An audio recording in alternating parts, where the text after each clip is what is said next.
or you have men that will go around and chase women to fulfill something, right? And maybe there's a better, more efficient way to fulfill that, right? So anyway, let me keep going here. Also, when you talk about being flashy with money, there's something else called impression management theory. Impression management theory says that people project status in order to fill internal voids. So, projection management theory says that if I have internal voids, I'm going to project my status. I'm going to remind you how important I am. Donald Trump probably might be in that category. There's probably about four mental illnesses that he could be diagnosed with. Narcissism might be at the top of the list, I think. But then I think Obama's mental illness to me was I felt like Obama was a sociopath.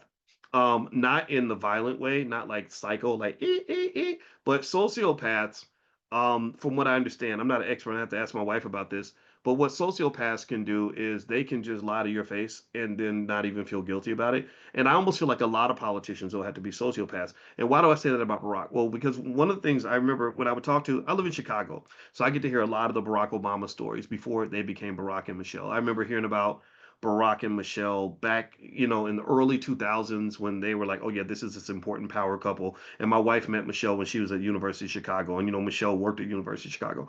And so anyway, and a very nice lady, by the way. And he seems like a nice guy. I lived down the block from him, but I never actually met him. But he lived close enough to my house that I could literally run to his house and be there in 3 minutes, even when I was fat. Like that's how close he lived. And Farrakhan lived on the other side of the, like 2 blocks down. I went to Farrakhan's house several times to see the minister because I love him. I never went to Barack's house because there were guards. There were these police officers blocking everything. Plus, I don't know if he'd even want to talk to me anyway.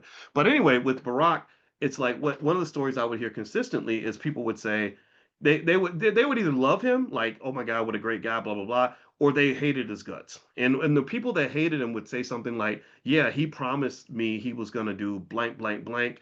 And then he never followed up. He never did what he was going to say. But he sounded so convincing when he said it.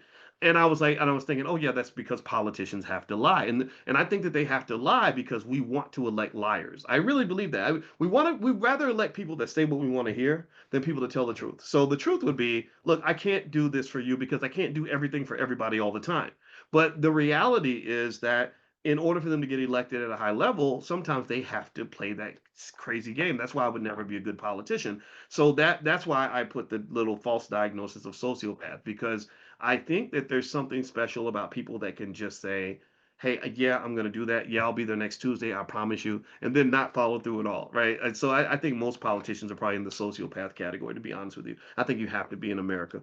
All right, the good people don't get elected because we crazy and we do this to ourselves, and that's my little 2 cents on that. All right, so let me move on. All right, before I offend anybody else talking about Barack Obama. All right, I know he's the Lord and Savior for some people, so I don't want to mess that up. All right, so the other thing about being flashy with money is that flashiness can also cover up low self-esteem or identity confusion. That's another thing psychologists say. Also, being flashy with money, there's something related to attachment theory.